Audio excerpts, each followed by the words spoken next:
Today's class is on countermeasures. My name is John Cook and I'll be your presenter. Proceed to the next slide. This class is brought to you by National Resource and Training Services, www.nrtsonline.com for all your training needs. Proceed to the next slide. More and more private investigators are beginning to include countermeasures as a service that they offer. Unfortunately, more than half are completely unqualified. I've seen many investigators offer countermeasures level 1, 2, 3, and above, when actually all they know is how to turn the equipment on, but they're not qualified and they're not trained to do the work. If you're not qualified or trained to do this work, then absolutely don't offer it as a service. But it is something that you can learn very easily, and with a little bit of practice, it's a service that you can provide your clients.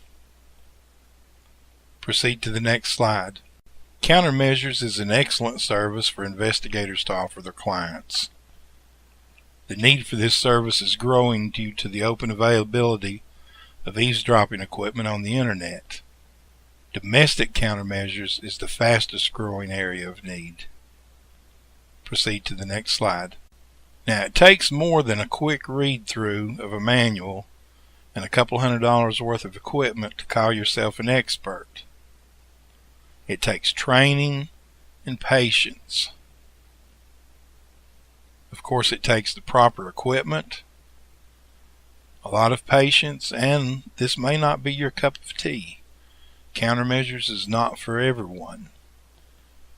Don't let this dishearten you, though. You don't have to be real technical minded or an expert in the field by any means, but you do need to train, and you do need to take a little time to experiment with the equipment and practice locating bugs that you've placed or had someone else to place in their home or place of business. This takes a little bit of time, so don't give up. Proceed to the next slide. Here are some excellent books that you can use to learn this craft. The Cookbook by Thomas Investigations, and you can order this at thomasinvestigationspimall.com. Also, Wiretap Detection Techniques by Theodore N. Swift. Proceed to the next slide. Some additional reading is a book called Don't Bug Me by M.L. Shannon, and How to Build a Bug-Proof Room by Angus Glass. Most of these books can also be purchased at Books A Million or Amazon.com. Proceed to the next slide. Let's talk about countermeasure levels. Mostly we're going to be dealing with levels 1 and 2, especially as someone new to countermeasures. But there's also what I call a level 0. Level 0 is the simplest to work. Your client doesn't really need a countermeasure expert. They usually need medical attention. So if you provide this, charge them a $50 referral fee. Actually, I'm just kidding, but you will find a lot of people that will call you up wanting countermeasures done, and by the time you do the interview, you'll find out that they really don't need countermeasures, and there's a lot of people out there that are just paranoid and don't need the service. That's up for you to decide when you do your interview. So just use good judgment, good ethics when you're talking to a person about countermeasures before you decide that it's needed or not. Proceed to the next slide. Let's talk about countermeasure level 1. Level 1 is probably the level you'll work the most. This will consist mostly of domestic use, divorce cases, custody cases, things of this nature. The equipment that people use for this is easily obtainable on the internet and at spy shops. Most of it's going to be real low-level equipment that they purchase. It's going to be battery operated, and it's not going to transmit very far. It's going to be very low powered. It's like the old adage, you get what you pay for. to purchase bugging equipment that's going to transmit for any great distance is pretty much the same as transmitting wireless video. The more distance you want, the more money that's going to be involved. Most people that are involved in level 1 bugging are not going to put out that type of money. Also, they don't have the kind of expertise that it takes to get into level 2 or 3 bugging, where you're going to be hardwiring your devices and your transmitters. Most of these things are going to be inexpensive, and they'll find it just about any low-end spy shop on the internet. Proceed to the next slide. Proceeding with countermeasure levels 1. As we said, mostly this is going to involve inexpensive open-air bugs or transmitters. You're going to be dealing mostly with audio eavesdropping or audio recording. These devices can be built from simple parts available at any Radio Shack store. Most people with just very little knowledge of electronics can put a bugging device together on their own, just reading a simple schematic that you can find on thousands of sites online. So level 1 is primarily going to be the type thing you're going to see when you're going out to work domestic cases. Proceed to the next slide. Let's talk about what to look for with the level 1 countermeasures. A lot of times you're going to be looking for simply hidden recorders. This can be digital recorders or small cassette recorders even, but mostly this day and time it's going to be digital recorders because they're so inexpensive and they can record a lot of audio, some up to 100 hours. These are very small, about the size of a cigarette lighter, and you can take a piece of Velcro and attach them under a desk, under a table, behind a filing cabinet, just about any place you can think of. A lot of times this is what people are doing inside their homes or inside offices when they're wanting to find out what's going on there. Also, I've had occasion to find baby monitors where they've simply set up a baby monitor and we're sitting outside the home or outside the office.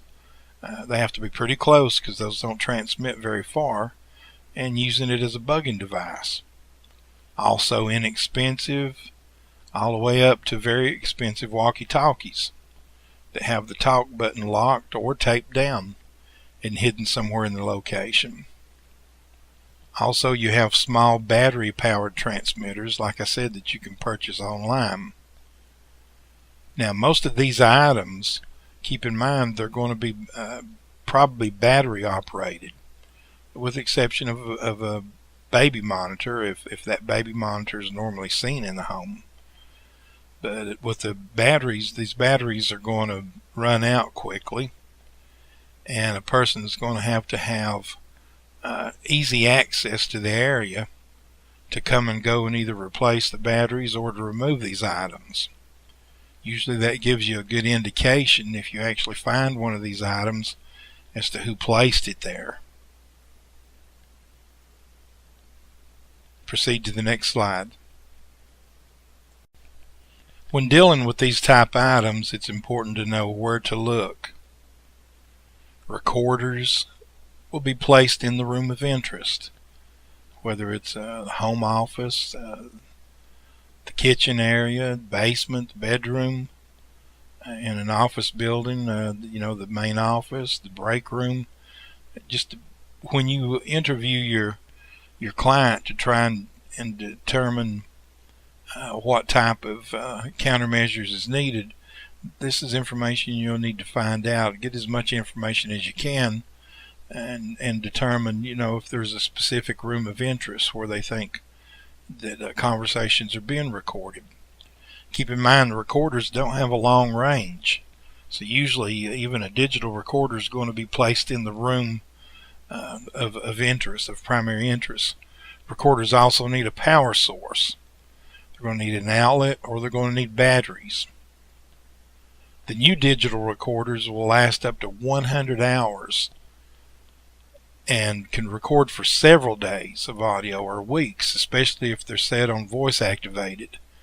If there's a lot of periods of time where there's no activity in the particular room that this device is located in, I've seen instances where digital recorders remained in a room for several weeks and recorded, like I said, up to 100 hours of audio. Proceed to the next slide. Let's talk just a little bit about how to locate level 1. When you're talking about recorders, these are usually going to be velcroed under a table, desk, behind the bed, or on furniture. These items will be in an easily accessible place. The person needs to be able to get to them quickly to either change the batteries or remove the devices. It requires routine access to the area. In doing your interview with your client, you can usually get a good idea of the people that have routine access to the area, kind of narrow down your list of suspects if the place has actually been bugged.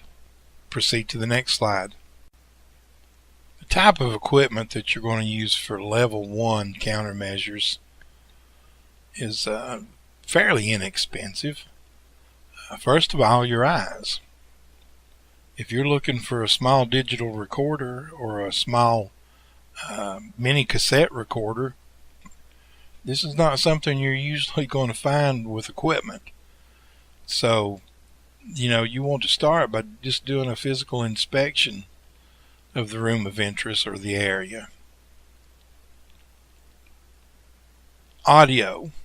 And when I say audio, I'm talking about some type of electronic or human audio signal that you're going to be able to inject into the room. For instance, if you're looking for a transmitting bug or device that's in a room, even an inexpensive device or a walkie-talkie or a baby monitor that has the talk button locked or taped down, you're going to need to inject some audio into this room so that you will be able to read this signal on your equipment, which is what we call a Broom, is a device that we use to look for RF, which is radio frequencies, or any type of frequencies that are transmitting in that room.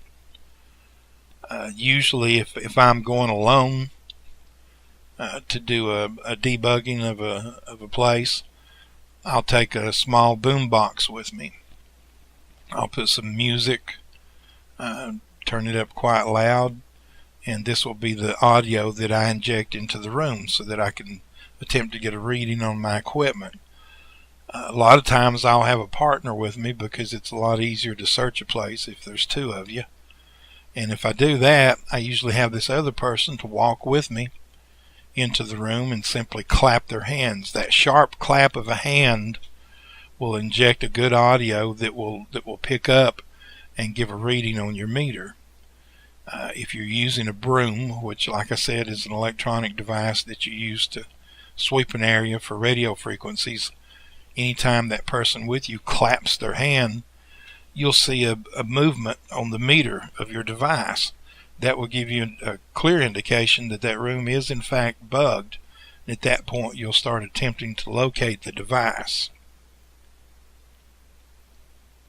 Proceed to the next slide.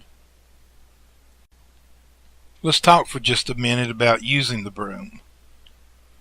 The first thing you'll want to do with the Broom or your RF detector is to calibrate it. And to do this, usually all Brooms have an antenna on them, and you'll take this antenna and pull the antenna all the way out, extend it to its farthest,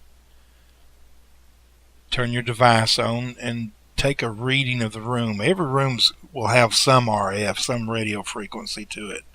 It can be given off by radios in the area. It could be given off by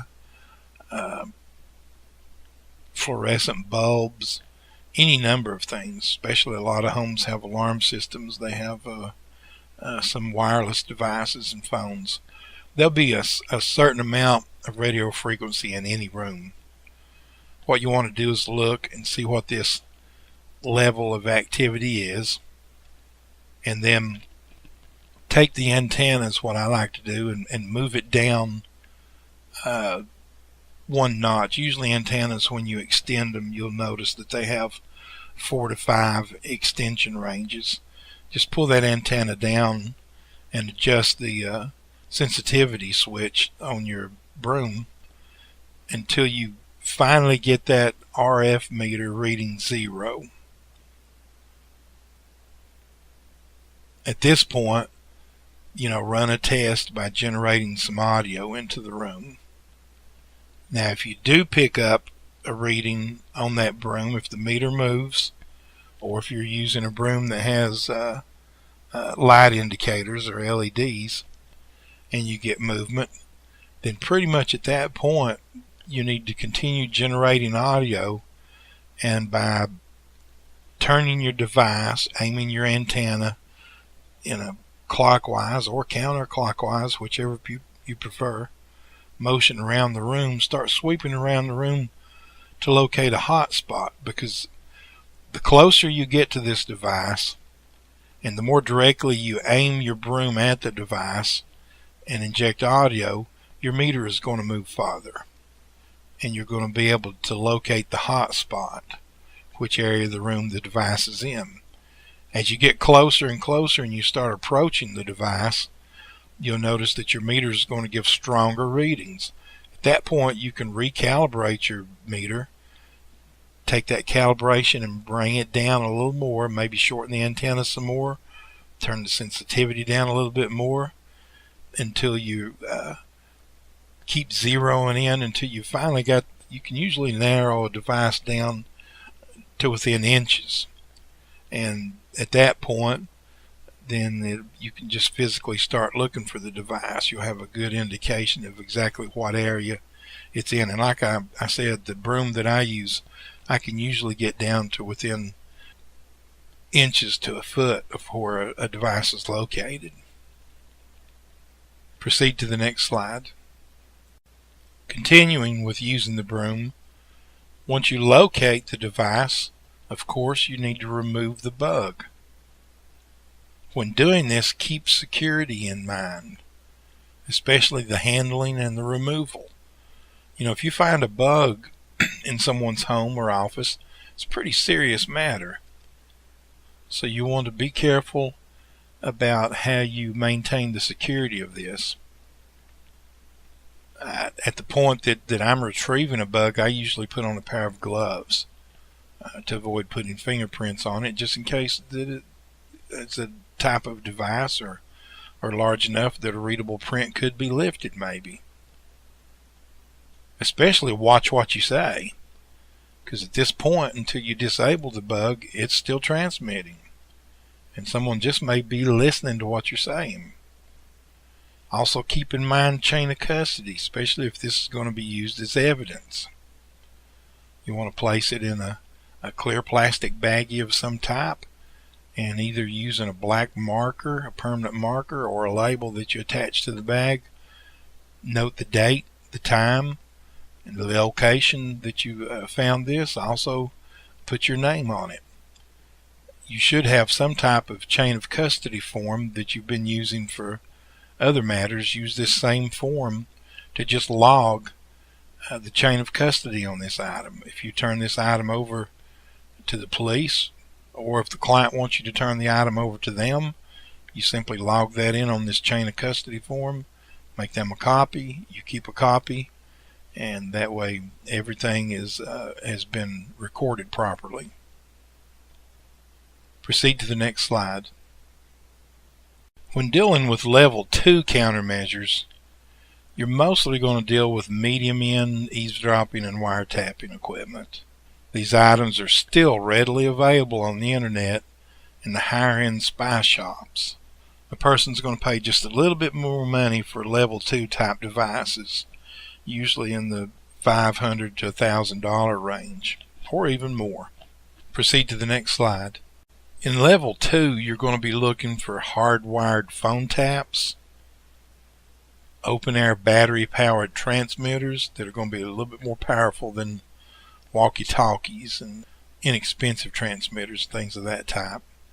You're also going to be looking for wireless video. A lot of wireless video is available now on the internet and in most spy shops.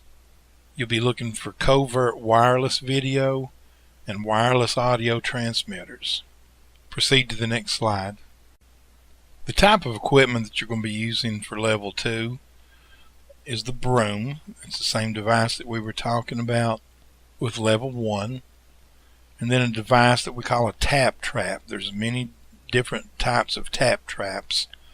A tap trap is basically a device that you plug into a phone jack that allows you to take readings to tell if there's a problem with the voltage or a voltage drop in the line, which indicates that there's some type of a phone tap that's been placed in that phone line. Also, there are video detectors. Video detector is much like the Broom, with the exception of looking at a meter to see if there's any radio frequency being broadcast in the room.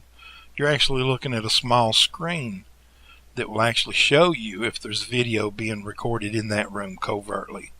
There's so many types of wireless video devices out there today that it's amazing what you could find. Proceed to the next slide. Now, we've already talked about using the Broom during level 1. Let's talk about using a tap trap. You can go online and go to Thomas Investigations or any spy shop and just type in the words tap trap, do a search for tap trap, and you can look at all the devices that are available out there. You want to stay away from the low cost tap traps. You can actually find tap traps for around $100 to $150, less than $200. Generally speaking, that's not the type of device you'd want to use. Good tap trap is going to run you probably $600 up to $1,500, depending on how complicated you want to get. But the tap trap that I use is about a $600 tap trap, and it works just fine for me. To use this tap trap, you're going to need to locate the main phone connection box.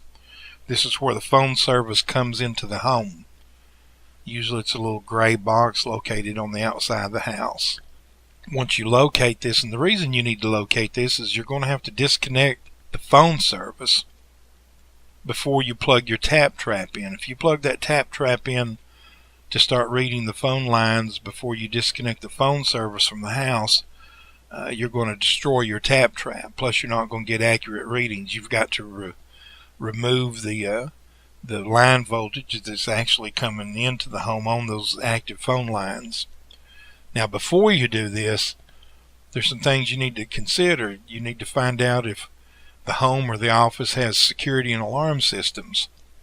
Most of these systems are wired into the phone system so that they can alert 911 or the alarm companies should there be a problem. So if there are security and alarm systems, if you find that out from your client, then you want to notify the security company first of all. Let them know. You don't have to let them know what is going on there, but just let them know that the phone service is going to be disconnected for probably the next hour or so, and that you wanted to make sure they were aware so that they wouldn't think there was a problem there and be sending someone out. Also, let the 911 center know, because the 911 centers monitor a lot of these alarms, especially commercial alarms. So let these two different locations know what you're doing before you connect the phone service. Most of the times you can disconnect the phone service, especially in the newer boxes, which most all homes have now, simply by opening up the gray box, and there'll be a plug similar to a phone plug that you would see in the house where you would plug in a handset. Just simply unplug that and then check a phone line in the house, or check the phones to see if you have a dial tone or any service. If you don't, then you've successfully disconnected it. If it's an older type that you find on a lot of older homes, You rarely find them on businesses now, but on older homes you may find one that doesn't have the modular jack, and there'll be green and red wire in there. Just disconnect the green and red wire, put a little piece of electrical tape on the end. Don't worry about it. You're not going to receive a big electrical shock from this. And just take a small flathead or Phillips screwdriver. Make sure you've got a proper toolkit with you. Remove the two wires and check to see if you have phone service. After you've done this and the lines are clear, then you'll be ready to test your trap. Proceed to the next slide. Continuing with using the tap trap after you've disconnected the phone service, notified security company or 911, then you'll want to test the trap. There'll be a couple of switches on this trap that you run two types of tests. One's a parallel test and one's a series test. Basically what this tells you is what type of tap is on the phone line, whether it's something that's a recording device that's just been plugged into a line, or it's a hardwired tap. Now keep in mind, when you're talking about someone that has gone in and hardwired a phone tap, that's a little bit more complicated of a measure. It's going to require some time. It's also going to require some electronics knowledge. Most of the time, and I've been doing countermeasure work here in East Tennessee for about 10 years now, and most of the devices that you find if a phone line's actually tapped is simply there's an attachment that you can purchase at Radio Shack that plugs into to a phone jack. And a lot of times there'll be phone jacks behind the bed, in the basement, behind furniture, places where people don't normally look. And this is a small modular device that you simply plug into a phone jack. Then you plug it into a digital recorder or even a small cassette recorder. What this device does is anytime the receiver is lifted and the phone is activated, it turns the recorder on and starts recording. When the conversation's over and the phone's returned to the hook and there's no signal, that power change shuts this little device off, which shuts the recorder off. It's very inexpensive, less than $50, and a lot of times this is what people use. Only once in the last 10 years have I actually found a phone tap that was hardwired, and it was actually hardwired into the phone box outside the house. It was a wireless transmitter. But you'll run the test on the tap trap, and basically what this involves is you run the series test first. You depress the switch or throw the trigger, depending on the type of device that you have. And generally all these devices are going to have a red light and a green light. If you get a green light, the line's clear. If you get a red light, then that means that there is a phone tap somewhere. At that point you have to start looking for it. But it will tell you what type of phone tap it is. Whether it's something that's going to be plugged into a jack, or if it's something that's going to be hardwired in. This gives you a better clue where to look. If you get a positive test result, then begin your search. Proceed to the next slide. The areas that you're going to be commonly looking are the phone jacks.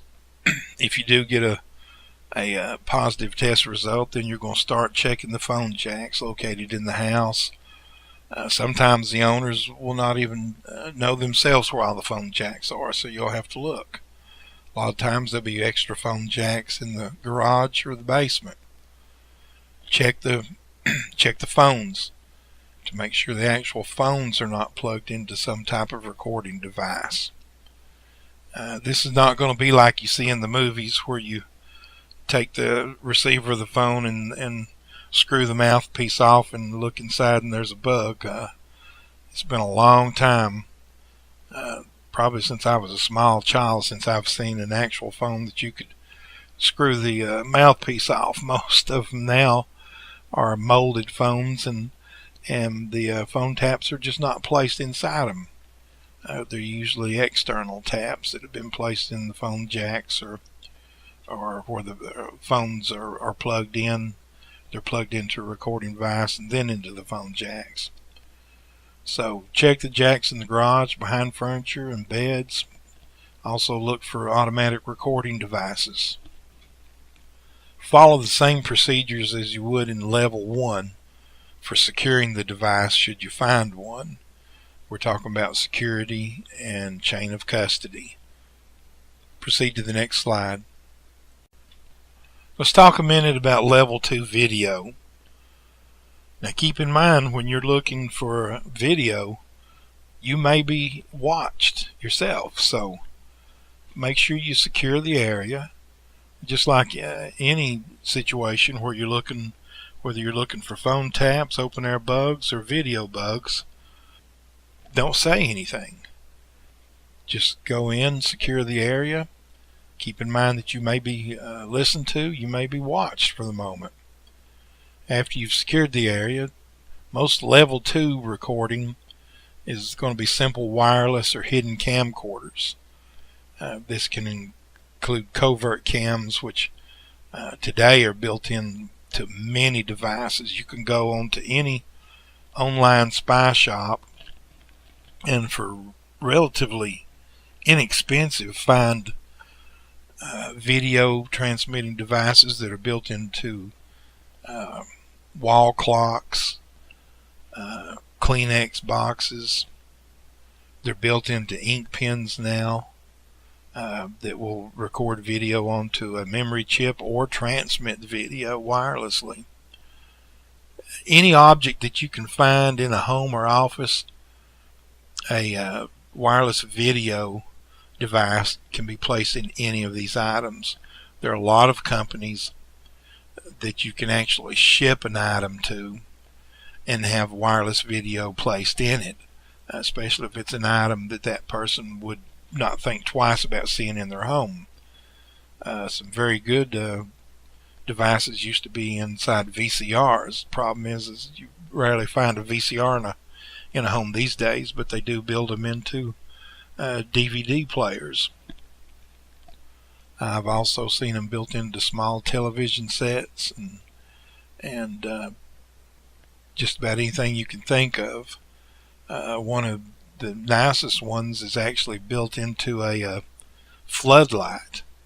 The floodlight actually works, and these floodlights are just screwed into an outlet outside the home or whatever area that they're going in, and not only can they contain a video camera inside, but they also contain infrared to be able to see in the dark.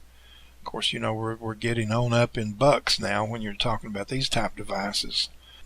Most wireless video recording devices and video transmitting devices can be found on the internet and spy shops for less than $250. So this is not a very expensive item to have, and you're finding more and more that people are using the wireless video rather than audio these days. Proceed to the next slide. The type of equipment you're going to use for level 2 video is, of course, a wireless receiver.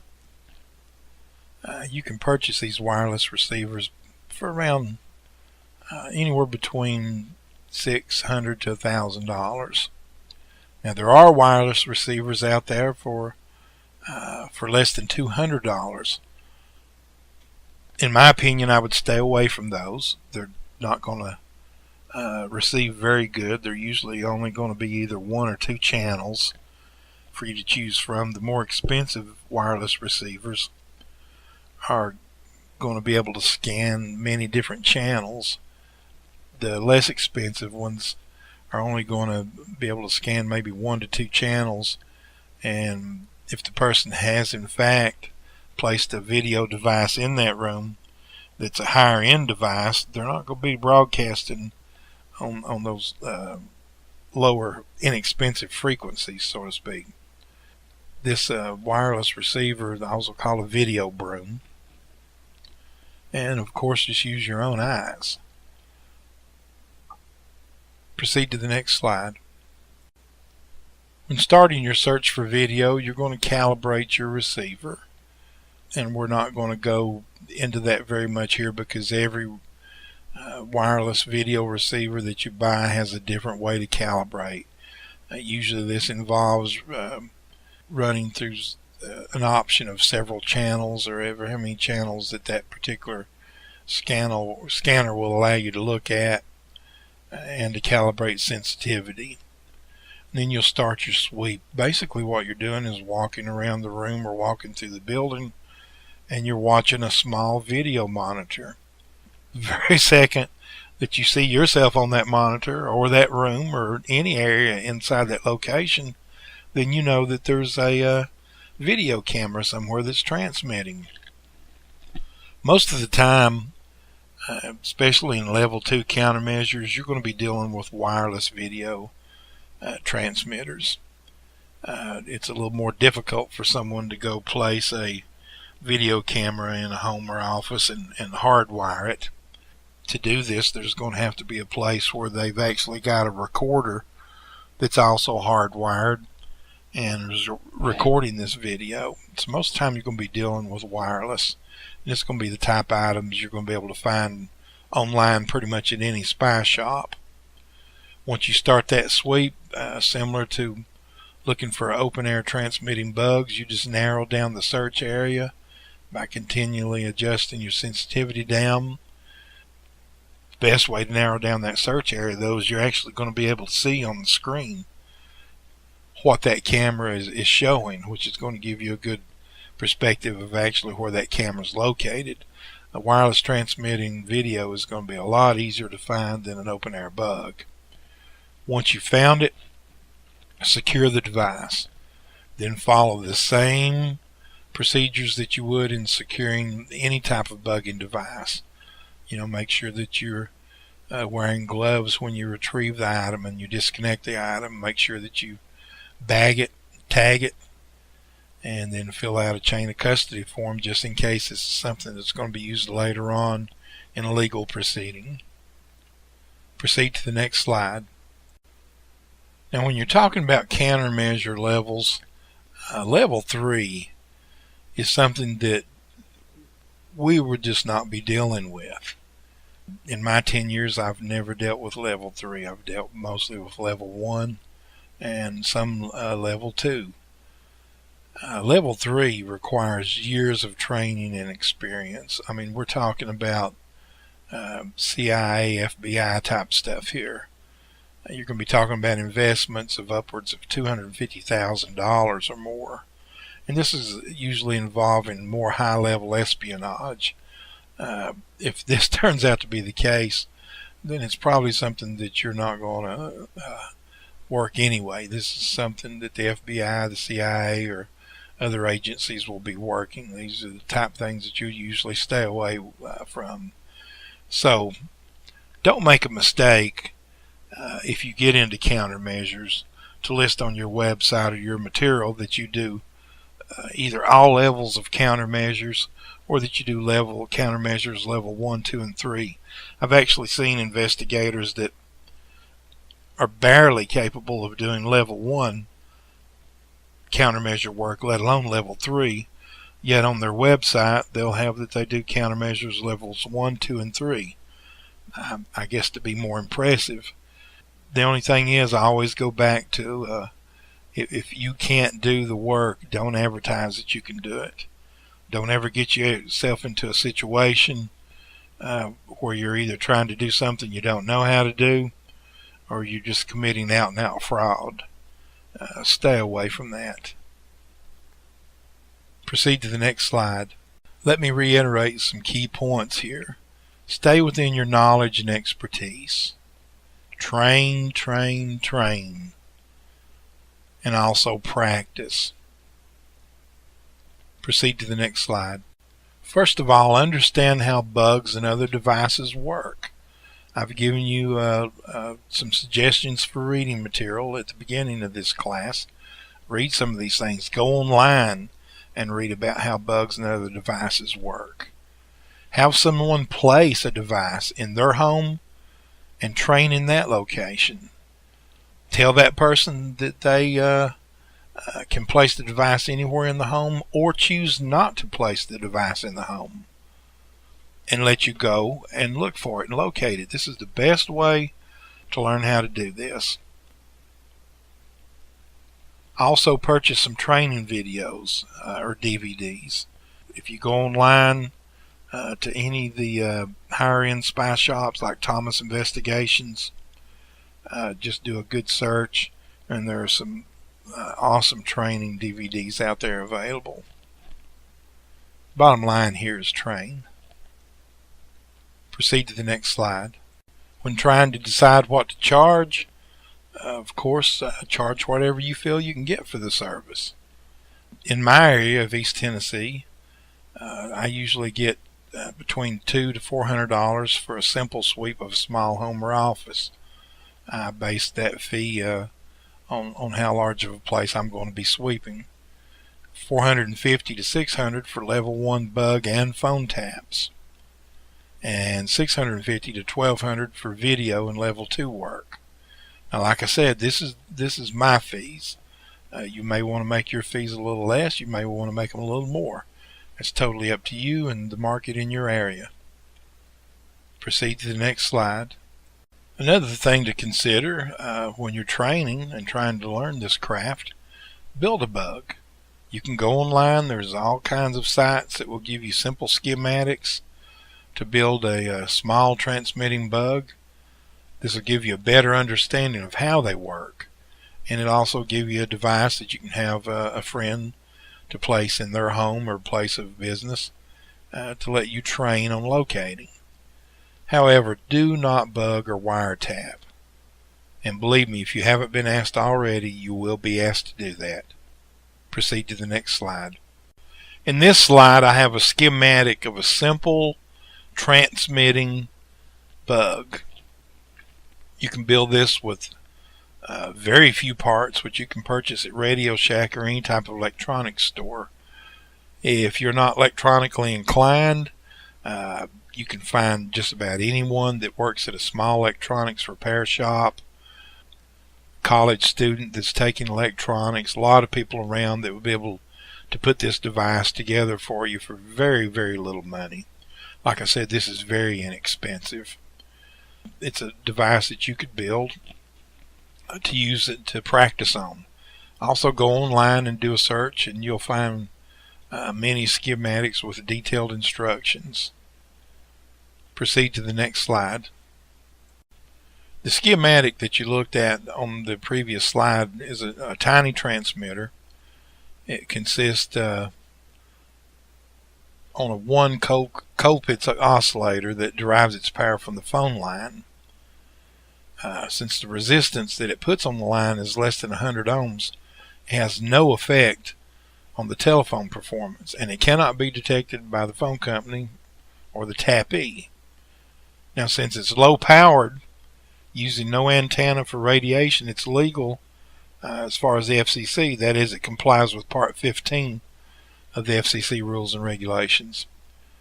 Remember, it is, however, illegal to use this device as a bugging device. It's just that you're using it in an illegal way. You can only use this for training. I can't say that enough. This is explained so that no person shall use such a device for eavesdropping unless authorized by all parties of the conversation. So as long as you've got permission from your friend or whoever to let them place this in their residence for you to practice with, it's perfectly fine.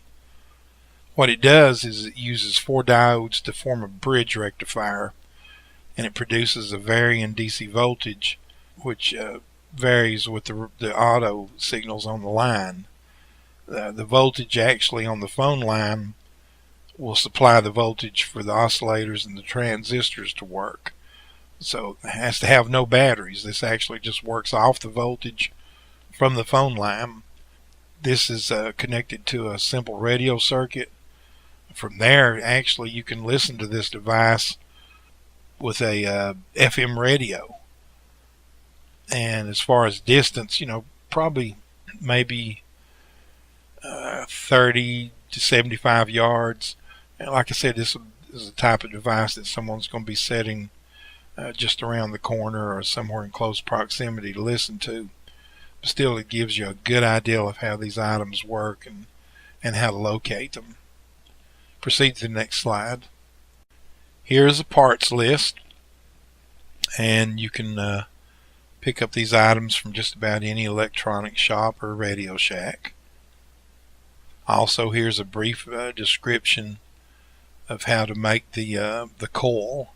There's a small coil that you make by wrapping number 36 wire around a small resistor or any other small cylinder item, and you actually tune this as far as its transmitting frequency by expanding or compressing this small coil.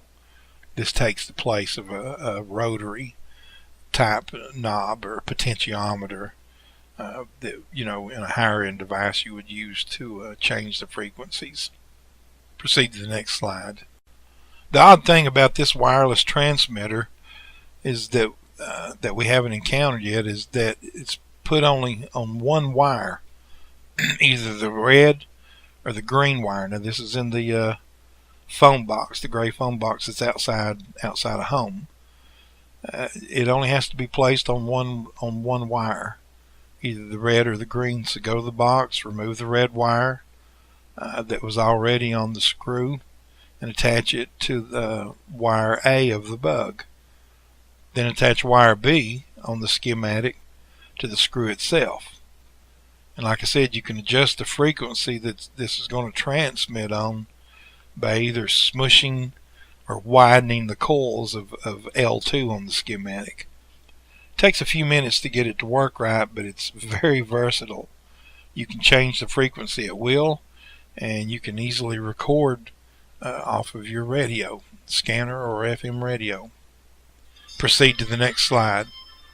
Here are some vendors that I've listed for you that you can use to purchase countermeasure equipment or wireless video and audio transmitting devices that you can use to train with. The first is Super Circuits, and that's at supercircuits.com. Also Thomas Investigations, which I highly recommend. That's at pimall.com/Thomas.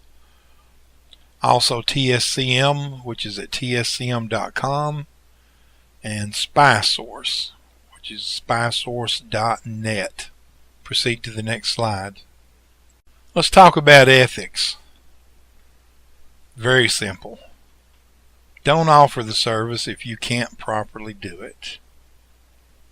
Never bug or tap anyone, ever. Never try to scam a client. There are those that do. And use the right equipment for the job. Proceed to the next slide. Keep in mind, countermeasures is a highly technical skill, but with proper training, you can become a skilled professional and add yet another valuable service for your clients. Proceed to the next slide. Thank you for using nrtsonline.com for your training needs. Also a member of American Training and Seminar Association.